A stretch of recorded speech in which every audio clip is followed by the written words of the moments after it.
संघीयता नेपालको भौगोलिक अखण्डताको लागि घातक भयो। यही आलोचना भएको छ, तर आम रूपमा व्यापक रूपमा जनसमर्थन प्राप्त भएको छ। आज आफ्नो नातिनालाई राम्रो लुगा लगाइदिएर राम्रो कोठामा राम्रो खेलौना किनेर खेलाउने कतिजनाको नातिनाको जीवन बर्बाद भएको छ। सोच्ने कि नसोच्ने? जातीय रूपमा विभक्त गर्ने हो, क्षेत्रीय रूपमा विभक्त गर्ने हो भने न यो देशमा बाबुरामजीले दुःख पाउनुहुन्छ न मैले पाउँछु। किनभने तपाईको पुस्ताले चाहिँ यो देशमा अर्को 50 वर्ष 60 वर्ष तपाईको पुस्ताले बाँच्नु छ। एकचोटि दक्षिण कोरियाले रोजगारी भिजाको लागि आवेदन खोल्यो भने कति हजार युवा लाइन लाग्न जान्छ भन्नुहोस् मलाई। 10 वर्षको सशस्त्र द्वन्द्व 8.5 वर्ष भारतमा बसेर गरेर भारतका गुप्तचर संस्थालाई थाहा नै थिएन, हामी त बडो लुकेर बसेर अनि नेपालमा मान्छे मारे आउँ भनेर कसैले पत्याउँछ? देशका भूतपूर्व 5 जना प्रधानमन्त्रीले भनिराखेका छन्, संघीयता आएपछि नै भनिराखेका छन्। चाइना अग्रगामी समाज कि पश्चगामी छैन समाज, लोकतन्त्र छैन। बेलायतमा चर्चका 26 जना पादरीहरू सिधै माथिल्लो सदनमा मनोनित हुन्छन्। त्यो समाज अग्रगामी कि पश्चगामी? स्वागत छ हजुरलाई सुनाउ नेपाल।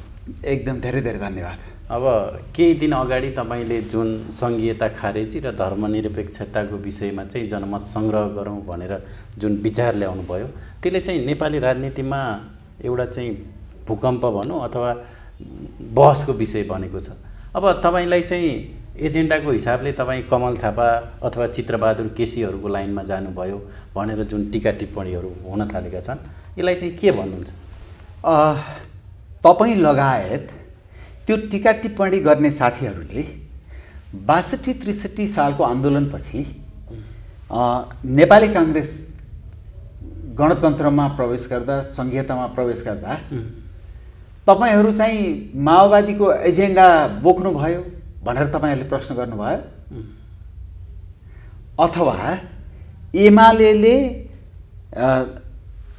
संघीयताको एजेन्डा बोक्दाखेरि एमालेका अहिलेकै अध्यक्षले पनि बैलगाडा चढेर अमेरिका जान पुगिँदैन त भन्नुहुन्थ्यो नि, होइन? संघीयताको एजेन्डा स्वीकार गर्दाखेरि तपाईहरू गएर यो त तपाईहरू माओवादीको पुच्छर बन्नुभयो भनेर प्रश्न गर्नुभयो? गर्नु भएन, होइन? हो, भन्न खोजेको के हो भने एउटै समाजमा बसेर काम गर्दाखेरि बेला बखत एजेन्डाहरू ओभरल्याप गर्छ। त्यसकारणले गर्दाखेरि चित्रबहादुरजीले अथवा कमल थापाजीले यो विषय उठान गर्नुभएको होला, तर त्यो उठान गर्दैमा त नहुने रहेछ। उठान पनि को सँगसँगै अलिकति विश्वसनीयता पनि त चाहिँदो रहेछ नि त, होइन? त्यही भएर नै अहिले अब अलिकति चर्चा भइराखेको छ। किनभनेदेखि जस्तो अब मैले यो त छलफल बहसको लागि भनेर लिएर आएको प्रस्ताव हो, तर प्रस्ताव ल्याउँदाखेरि साँच्चीकै छलफल र बहस चाहिँ भइराखेको छ, जुन राम्रो कुरा। तपाईको प्रस्तावले चाहिँ 72 सालमा जुन संविधान जारी भयो त्यो संविधानको विरुद्धमा यो त तपाईको प्रतिगमन भयो नि त। यो मैले नबुझेको कुरा के हो भने नि, तपाईको संविधानको पालना गर्दा संविधानको प्रतिगमन कसरी हुन्छ मलाई भन्नुहोस् त। संविधानमा त धर्मनिरपेक्षता र संघीयतालाई त एउटा अभिन्न अङ्ग बनाइएको छ, तर तपाईले त्यो खारेजी र धर्मनिरपेक्षताको विषयमा चाहिँ अहिले धेरै मानिसहरूले प्रत्यक्ष निर्वाचित कार्यकारी राष्ट्रपति हुनु पर्यो भनेर भनिराखेका छन्, होइन? प्रत्यक्ष निर्वाचित कार्यकारी राष्ट्रपतिको व्यवस्था छ अहिलेको संविधानमा? छ? छैन। त्यो प्रतिगमन हो। कसैको दृष्टिकोणबाट वर्तमान संविधानलाई नै प्रयोग गरेर संविधान संशोधन गरेर प्रत्यक्ष निर्वाचित कार्यकारी राष्ट्रपति बनाउनु यो देशको लागि राम्रो हो भन्ने धारणा छ, होइन? तर वर्तमान संविधानकै पालना गरेर। त्यसैगरी म के भन्दैछु भने वर्तमान संविधानले दिएको अधिकारको उपभोग गर्दै, त्यसैलाई पालना गर्दै, शान्तिपूर्ण रूपमा जनताको मन जितेर त्यहाँ भएका केही प्रावधानहरू, संघीयताको प्रावधान जसलाई मैले स्थानीय तहलाई पुनर्गठन गरेर सुदृढ गर्दै संघीयता खारेजी भनेको छु, र धर्मनिरपेक्षताको बारेमा जनमत संग्रह भनेको छु। तर के को आधारमा भनेको छु भने तपाईको वर्तमान संविधानमा नै टेकेर गर्नुपर्छ भनेर भनेको छु। त्यसो हुनाले जुन विषय संविधानको पालना गरेर गरिन्छ त्यो संविधानवाद हो। यहाँ कतिपय साथीहरूले होइन यो संविधानवादको विपरीत भयो, संविधानको पालना गर्दिन भनेको संविधानवादको विपरीत भयो, संविधान च्यात्छु संविधान जलाउँछु भन्यो भने संविधानवादको विपरीत भयो भनेको तपाईँको विचारमा चाहिँ अब संघीयता र धर्मनिरपेक्षताको विषयमा चाहिँ रिभ्यू गर्ने ठाउँमा नेपाली समाज पुग्यो भन्ने तपाईँको धारणा हो? नेपाली समाज धेरै ठुलो समाज पुगेको पनि रहेछ। यो अहिले मैले बहस र छलफलको लागि प्रस्ताव ल्याएपछि थाहा पाएँ पुगेको छैन भने पनि पुग्नु पर्छ भन्ने चाहिँ मेरो निष्कर्ष हो। किनभनेदेखि हेर्नुहोस् मैले मेरो त्यो प्रस्तावमा मैले एकदमै जोडदार रूपमा आर्ग्यु गरेको विषय के हो भने यो संहिता र धर्मनिरपेक्षताले गर्दाखेरि नेपालको बाह्य र आन्तरिक सुरक्षा, स्थिरता, शान्ति, स्वाधीनता, सार्वभौमिकता, अखण्डतामा आँच पुग्नु लाग्यो भन्ने मेरो भनाइ हो। मलाई कतिपय साथीहरूले आएर के सोध्नुहुन्छ भने युवाहरूले नै सोध्नु भएको छ, के भन्नुहुन्छ भने होइन ल धर्मनिरपेक्षतामा जनमत सङ्ग्रह गरेर युवाको आकाङ्क्षा कसरी पूर्ति हुन्छ त, होइन संघीयता खारेज गरेर म जस्तो युवाको आकाङ्क्षा कसरी पूर्ति हुन्छ त भनेर भन्नुहुन्छ। स्पष्ट रूपमा युवाहरूलाई म के आग्रह गर्न चाहन्छु भने यो देशको 40% जनसङ्ख्या 16 देखि 40 वर्ष बिचका छन् भनेको युवाहरू छन्, होइन त? ती युवाहरूले यो देशमा प्रगति, उन्नति, शान्ति त्यति बेला मात्रै प्राप्त गर्न सक्छन् जति बेला यो देश स्थिर, शान्त, सार्वभौम सत्ता सम्पन्न, स्वाधीन रहन्छ। मलाई संसारमा एउटा देश भनिदिनुहोस् जहाँ तपाईको राजनीति, राज्य प्रणाली, स्वाधीनता, सार्वभौम सत्ता, होइन संस्कृति, धर्म स्थिर नहोस् तर त्यो देशले प्रगति गरेको होस् र त्यो देशका युवाहरूको हित भएको होस्। हुँदैन। यो प्रत्यक्ष तपाईले एउटा एजेन्डामा लिएर आएर जोड्न खोज्नु भयो भने धर्मनिरपेक्षतामा जनमत सङ्ग्रह गर्दा मलाई के फाइदा हुन्छ म जस्तो युवालाई भन्ने प्रश्न गरि सकिन्छ। तर धर्मनिरपेक्षताको विषय र संघीयताको विषय, नेपालको स्वाधीनता, नेपालको अखण्डता, नेपालको शान्ति, नेपालको स्थिरता, नेपालको संस्कृति, नेपालको धर्मसँग जोडिएको छ र यी विषयहरू साँच्चीकै स्थिर नभइकन, शान्तिपूर्ण नभइकन त्यो देशमा सामाजिक न्याय पनि स्थापना हुन सक्दैन, त्यो देशमा अल्पमतको अधिकार पनि सुनिश्चित हुन सक्दैन, त्यो देशमा सीमान्तकृतको हक अधिकार पनि सुनिश्चित हुन सक्दैन। अब तपाईको जुन यो विचार थियो त्यसले चाहिँ मिडियामा अलि आलोचनात्मक भए पनि आम जनताहरूले फेरि यसलाई ओन गरेको देखिन्छ। अब यो 3 वर्षसम्म जुन संघीयताको ट्रायल भयो त्यो ट्रायलमा पनि जनताहरूले चाहिँ के अनुभूत गरेका छन् भने स्थानीय सरकारलाई बलियो बनाउँदै संघीयता चाहिँ खारेज गरेर प्रदेश सरकार खारेज गरियो भने ठिक हुन्छ भन्ने बिन्दुमा कता कता जनताहरू पनि पुगे जस्तो देखिन्छ। यो चाहिँ तपाईँले फेरि कहीँ अब निर्वाचन पनि आउँदैछ, जनताको जनमत त्यतातिर बिस्तारै गइरहेको सन्दर्भमा त्यही जनमतलाई क्याच गर्ने हिसाबले ल्याउनु भएको हो। पहिलो कुरा मैले यो दस्तावेज तपाईमा जनताको भावना मुखरित गर्न चाहिँ खोजेको हुँ, तर सँगसँगै म के कुरामा पनि सचेत छु भने मेरो निर्वाचन क्षेत्र काठमाडौँ हो, होइन त? र काठमाडौँमा तपाईले पनि देखिहाल्नुभयो, काठमाडौँ लगायत देशको एउटा तबका मैले लिएर आएको यो प्रस्तावको बारेमा अत्यन्तै आलोचनात्मक छ। तर यो प्रस्ताव आएपछि हामीले मनन गर्नुपर्ने कुरा के हो भने आम सर्वसाधारणले विचारभन्दा देशलाई माथि राख्दो नै रहेछन्। तपाईँ हामी जस्तो पढे लेखेको अलिकति हामीले जानेको छौँ, बुझेको छौँ भन्ने मानिसहरू चाहिँ विचारबाट देशको परिस्थितिलाई निर्देशित गर्न खोज्दो रहेछौँ। देशभन्दा विचार ठुलो, विचार नभइकन देश कहाँ बन्छ? देश पनि त आफैमा एउटा विचार हो नि, देश नभए पनि त आखिर विचार भन्ने त हुन्छ नि मान्छेमा। त्यसो हुनाले विचार ठुलो हो भन्ठान्दो रहेछौँ र मेरो विचारले लोकतन्त्रको मूल्य मान्यता र यो देशको भाष्य निर्माण गर्नुपर्छ भन्ने चाहिँ तपाईँ हामी जस्तो जनताको भावना हुँदो रहेछ र त्यसमा बडो एकदमै दृढ भएर हामी सोच्दो रहेछौँ।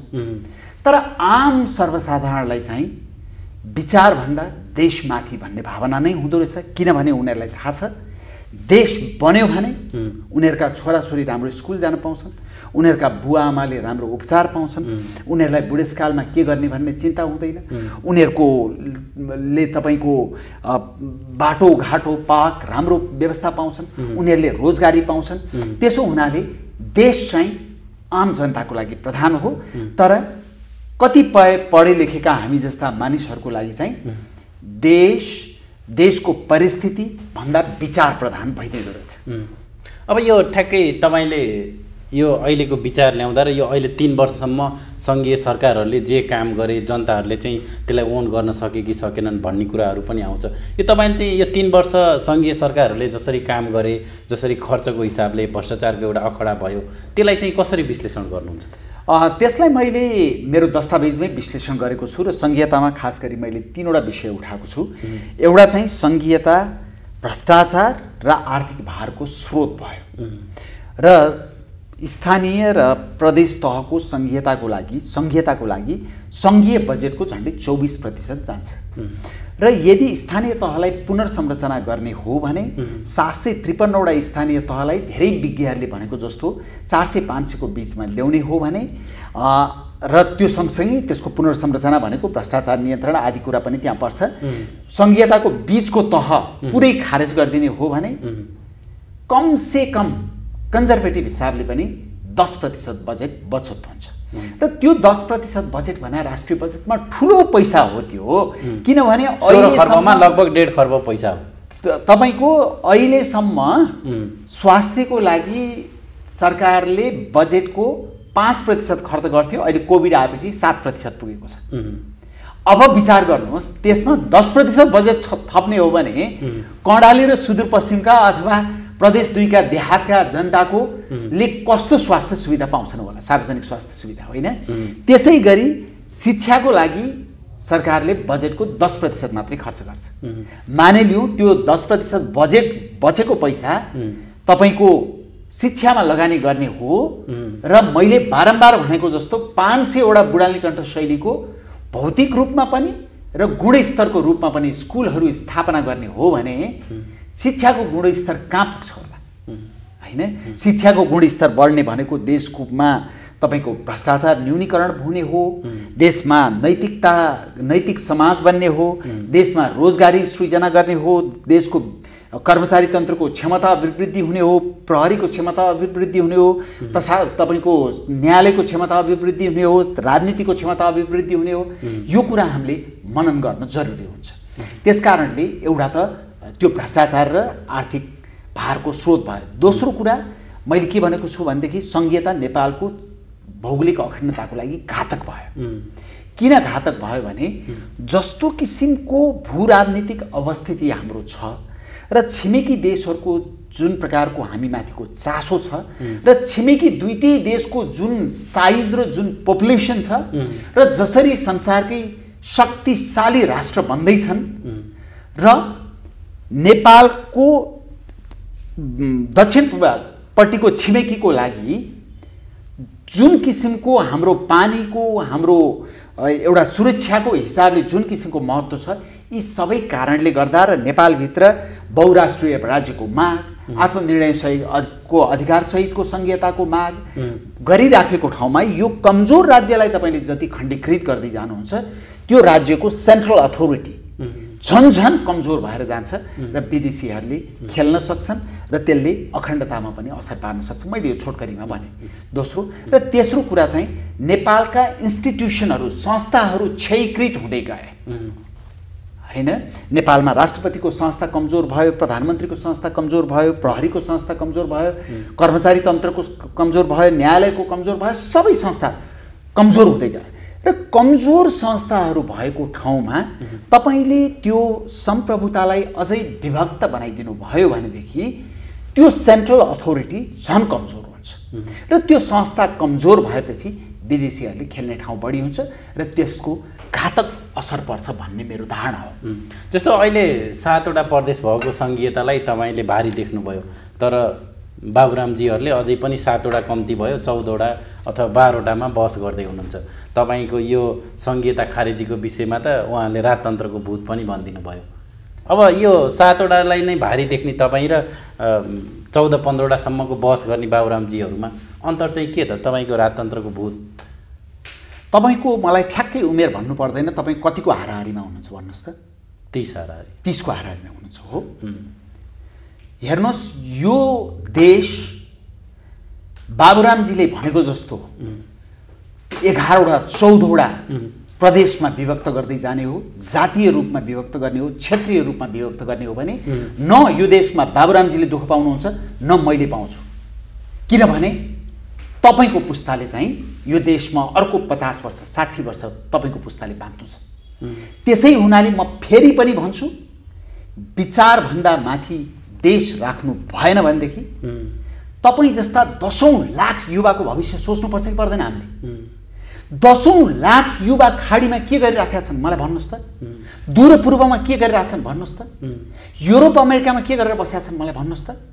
एकचोटि दक्षिण कोरियाले रोजगारी भिजाको लागि आवेदन खोल्यो भने कति हजार युवा लाइन लाग्न जान्छ भन्नुहोस् मलाई? श्रम मन्त्रीले विदेशमा आफ्ना युवाहरू बेच्ने त्यो सम्झौता गर्दाखेरि मुसुक्क हाँसेर फोटो खिचेको देख्नु भएको छ कि छैन? ती युवाको बारेमा सोच्नुपर्छ कि पर्दैन? तिनले घरमा बुढा बाबुआमा छोडेका छन्, तिनले घरमा छोराछोरी छोडेका छन्, तिनले घरमा श्रीमती छोडेका छन्, तिनले घरमा श्रीमान छोडेका छन्। अनि तपाईँ र म जस्ता पढे लेखेका छोराछोरी विदेशमा राख्ने होइन, तपाईँले रोक्न पनि सक्नुहुन्न। देशको हालत यस्तो छ, कोही छात्रवृत्ति पाएर जालान्, कोही जग्गा बेचेर जालान्। तपाईँले खाडी जाने युवालाई रोक्न सक्नुहुन्न, युरोप अमेरिका जान्छु भन्ने युवालाई रोक्न सक्नुहुन्न। किनभने सबैजना अलि ठुलो भएपछि उनीहरूको अधिकारको नि कुरा हो। अनि विदेशमा राख्ने, अनि त्यहाँबाट यहाँका युवा युवतीलाई चाहिँ नझुक्नु, बरु तिमीहरू मर्नु भनेर उचाल्ने, यो भएन। तपाईले सशस्त्र द्वन्द्वको बेलाको भिडियो हेर्नुभएको छ कि छैन? 15-16 वर्षका युवाहरूलाई के थाहा हुन्छ? किशोरलाई केही पनि थाहा हुँदैन। उनीहरूलाई माओवाद के हो, उनीहरूलाई मार्क्सवाद के हो केही थाहा छैन। उनीहरूलाई त मर्ने कसरी भनेर हामीले प्रेरित गर्नुपर्छ भनेर भने सुन्नुभयो कि भएन? आज आफ्नो नातिनालाई राम्रो लुगा लगाइदिएर राम्रो कोठामा राम्रो खेलौना किनेर खेलाउने कतिजनाको नातिनाको जीवन बर्बाद भएको छ। सोच्ने कि नसोच्ने हो?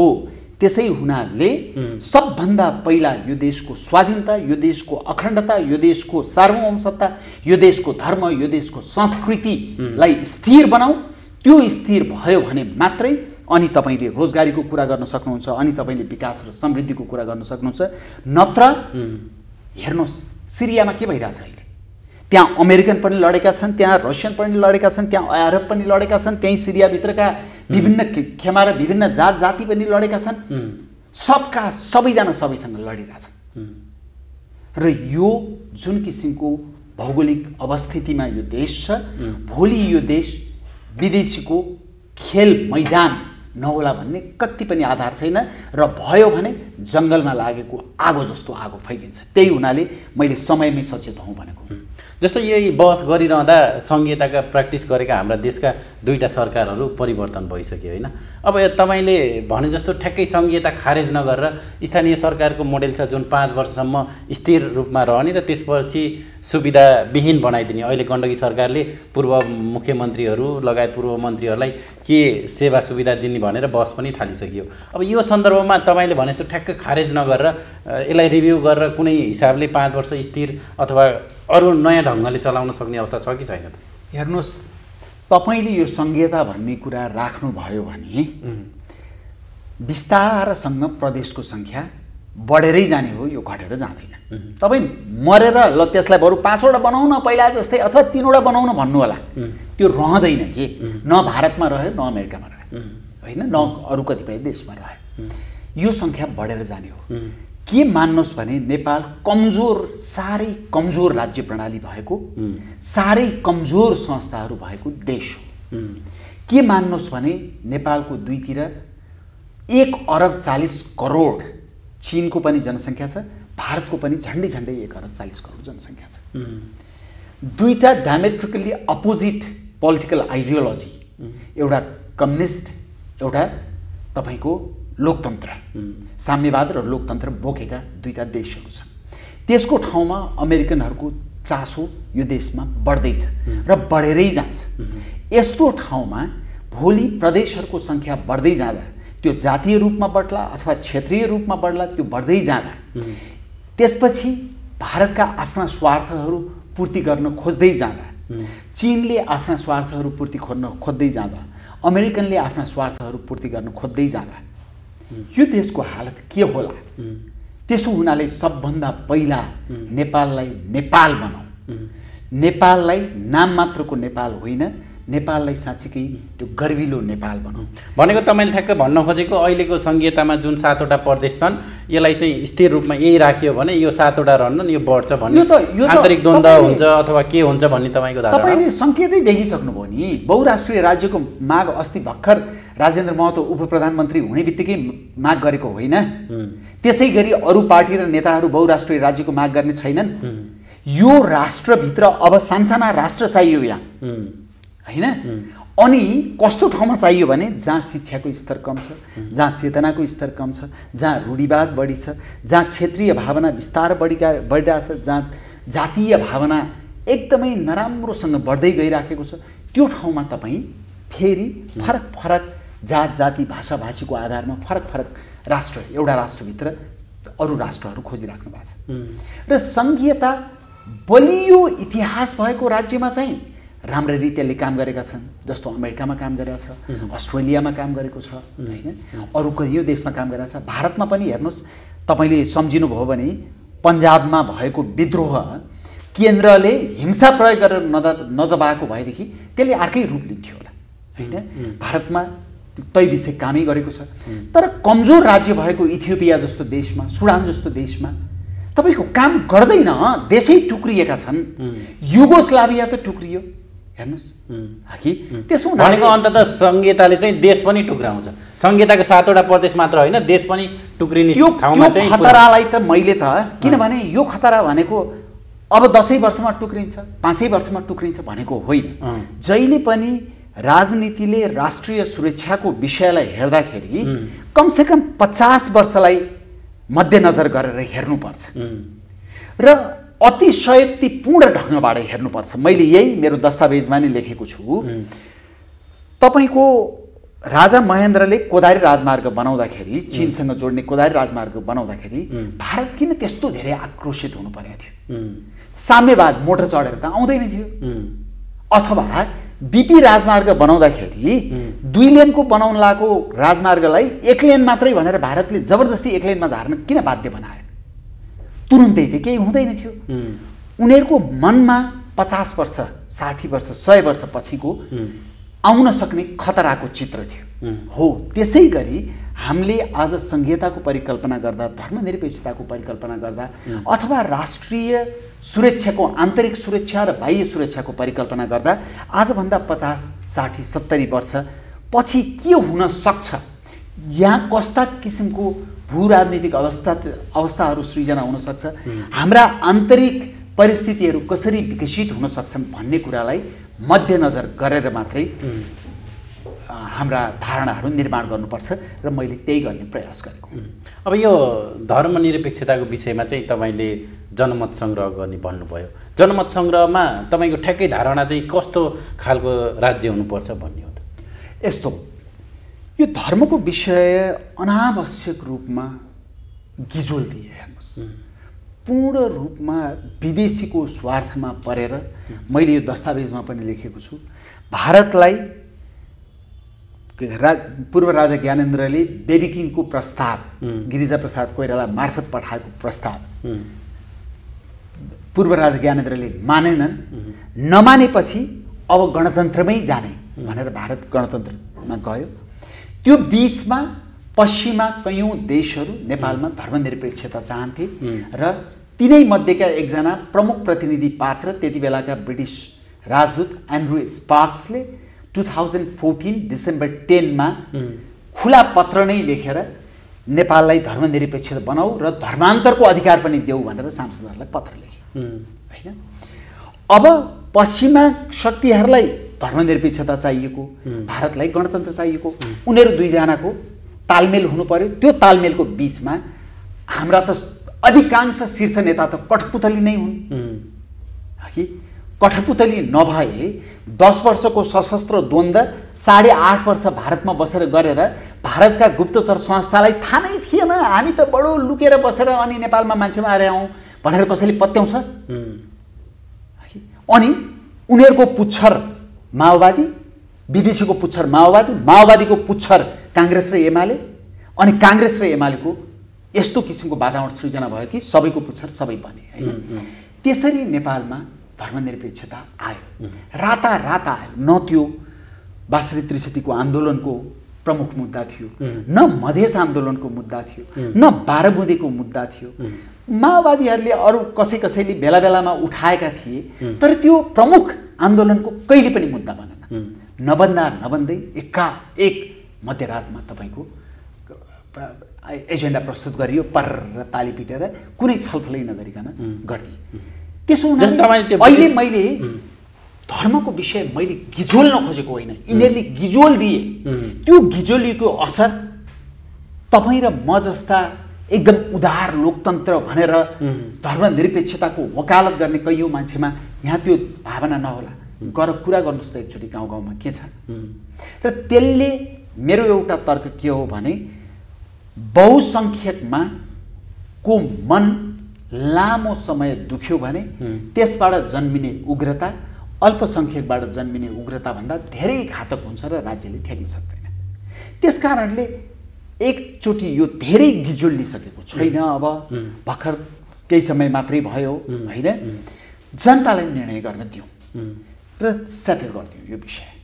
त्यसको ठ्याक्कै के हुन्छ त अप्सनमा के राख्ने? यस्तो हो, अप्सनमा त तपाईँको त्यो अवस्था आएपछि 2/3 पहिला धर्मनिरपेक्षताको विषयमा संसदमा 2/3 यसमा सहमति हुनु पर्यो होइन। त्यो भन्दा नि एकल हिन्दू राज्य अथवा के अप्सनमा हामी होइन, त्यो त त्यति बेला छलफल हुन्छ नि। यहाँ 2/3 त एउटै पार्टीको सम्भवतः आउने स्थिति एकदमै कम छ भनेपछि विभिन्न पार्टीको बीचमा यो विषयमा सहमति भएपछि प्रश्नावली कस्तो हुन्छ भनेर अनि छलफल गरेर निर्क्युल गर्ने विषय हो।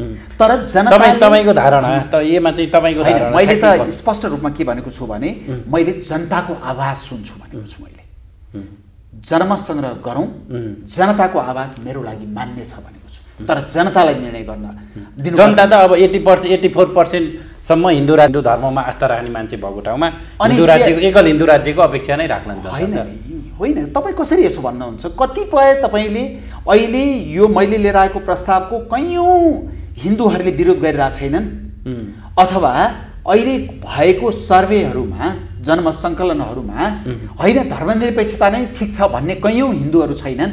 त्यसो हुनाले हामी 80% हिन्दू छन्, त्यसो हुनाले 80%ले हिन्दू राष्ट्रमा भोट गर्छन् भनेर नसोचौँ। त्यो गलत कुरा हो कि त्यस्तो नहुनु पनि सक्छ। जस्तो यो संहिताले तपाईँले यो विदेशी हस्तक्षेपको कुरा पनि जुन ल्याउनु भयो, अब यसले चाहिँ विदेशी हस्तक्षेपलाई बढावा दिन चाहिँ अलिकति सहयोग गरेको हो। यसले बढुवा दिँदै जान्छ। जस्तो एउटा उदाहरण तपाईँलाई, भारतका प्रधानमन्त्री नेपालमा आउँदाखेरि सिधै म जनकपुर धाम गएर जानकी मन्दिर जान्छु भन्नु कुटनीतिक हिसाबले ठिक हो? सिधै प्रदेश 2 को सरकारसँग कुरा मिलाएर म चाहिँ पहिल्यैबाट जानकी मन्दिर जान्छु भनेर घोषणा गर्न मिल्छ? हो, यो त सङ्केत मात्रै हो, सङ्केत मात्रै हो। यस्ता धेरै विषयहरू आउँछन् भविष्यमा होइन।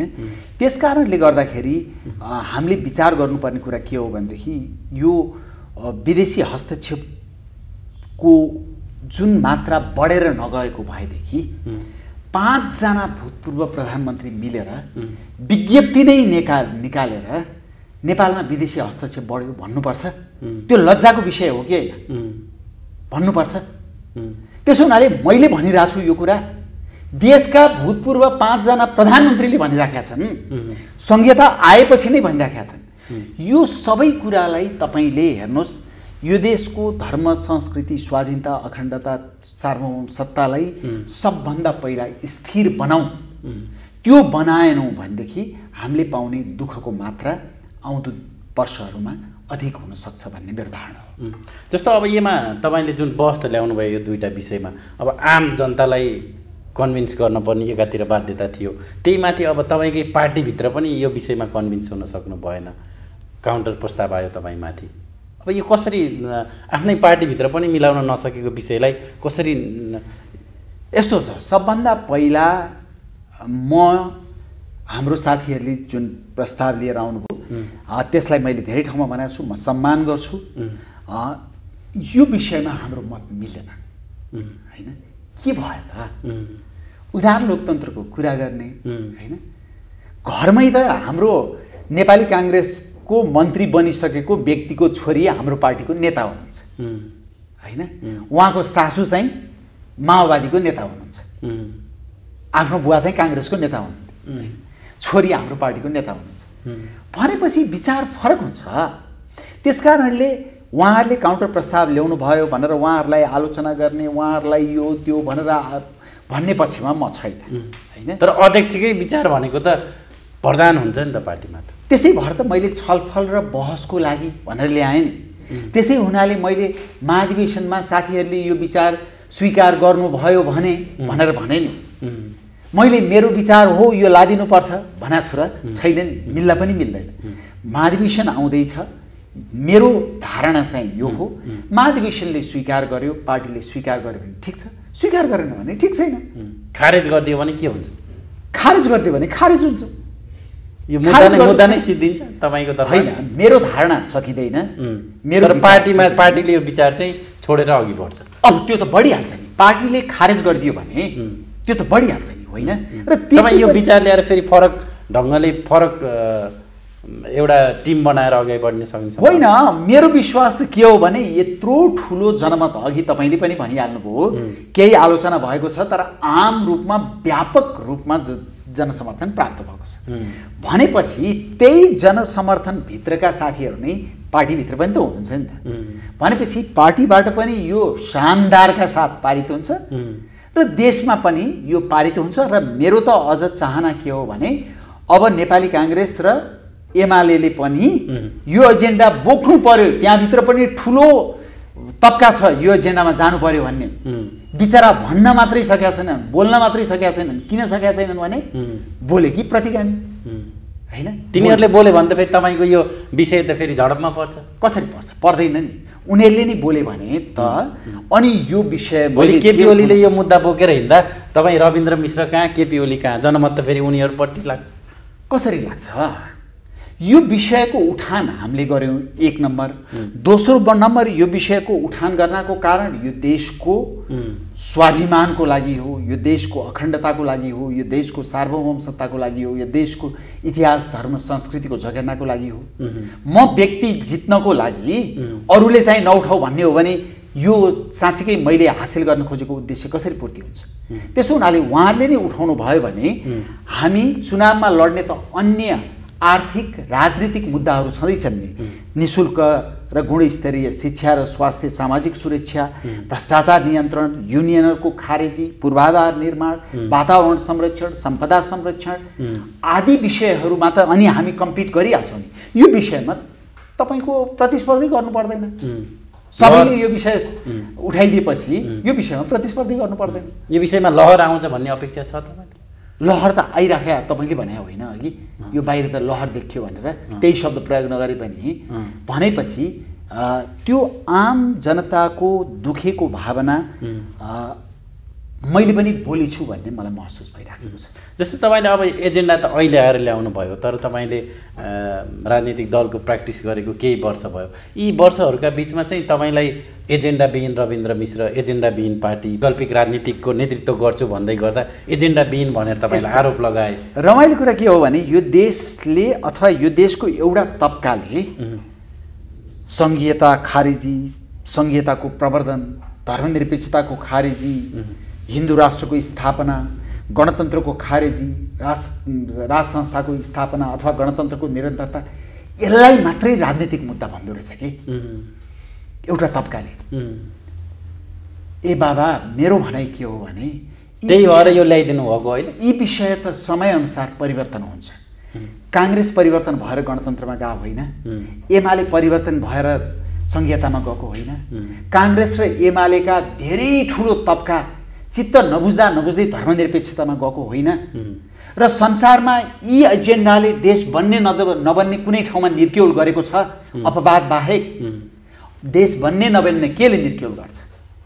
तपाईँका छोराछोरीले निःशुल्क र गुणस्तरीय सार्वजनिक शिक्षा, स्वास्थ्य, सामाजिक सुरक्षा पाउँछन् कि पाउँदैनन्? तपाईँका बुवा आमाले, बुढा बाबुआमाले भनेको बेलामा सहज रूपमा उपचार पाउँछन् कि पाउँदैनन्? तपाईँको बस्ने ठाउँमा राम्रो पार्क हुन्छ कि हुँदैन? राम्रो बाटोघाटो हुन्छ कि हुँदैन? राम्रो बस्ती हुन्छ कि हुँदैन? होइन, तपाईँका राम्रा सरकारबाट तपाईँले राम्रो डेलिभरी पाउनुहुन्छ कि हुँदैन? संसारभरि पार्टीहरू, संसारभरि समाजहरू अग्रगामी र पश्चगामी भनेर त यस्ता विषयले पो निर्धारण गर्छ होइन? नेपालमा चाहिँ केले निर्धारण गर्छ? तपाईँ गणतन्त्रवादी हो कि होइन, तपाईँ सङ्घीयतावादी हो कि होइन, तपाईँ धर्मनिरपेक्षतावादी हो कि होइनले अग्रगमन र पश्चगमन निर्धारण गर्छ। सिङ्गापुर अग्रगामी समाज कि पश्चगामी समाज? लोकतन्त्र छैन। चाइना अग्रगामी समाज कि पश्चगामी छैन समाज? लोकतन्त्र छैन। बेलायतमा चर्चका 26 जना पादरीहरू सिधै माथिल्लो सदनमा मनोनित हुन्छन्, त्यो समाज अग्रगामी कि पश्चगामी? डेनमार्क क्रिस्चियन राष्ट्र हो, त्यो समाज अग्रगामी कि पश्चगामी? अस्ट्रेलिया अहिले पनि बेलायतको महारानीलाई आफ्नो महारानी मान्छ, हेड अफ स्टेट मान्छ, त्यो समाज अग्रगामी कि पश्चगामी? अग्रगमन र पश्चगमनको परिभाषा बुझ्नु पर्यो पहिला। जेले समाज र देशलाई अगाडि बढाउँछ त्यो चाहिँ हाम्रो लागि गौण विषय बन्यो। जुन विषयले प्रधानता नपाउनु पर्ने हो यो समाजमा, त्यो विषयले प्रधानता पायो हेर्नुहोस्। त्यही हुनाले यो देशको स्वाधीनता, सार्वभौमसत्ता, धर्म, संस्कृति, अखण्डता, इतिहास खतरामा परिराखेको छ, भड्कालोतिर जाँदैछ भन्ने त्यो मेरो विश्लेषण हो।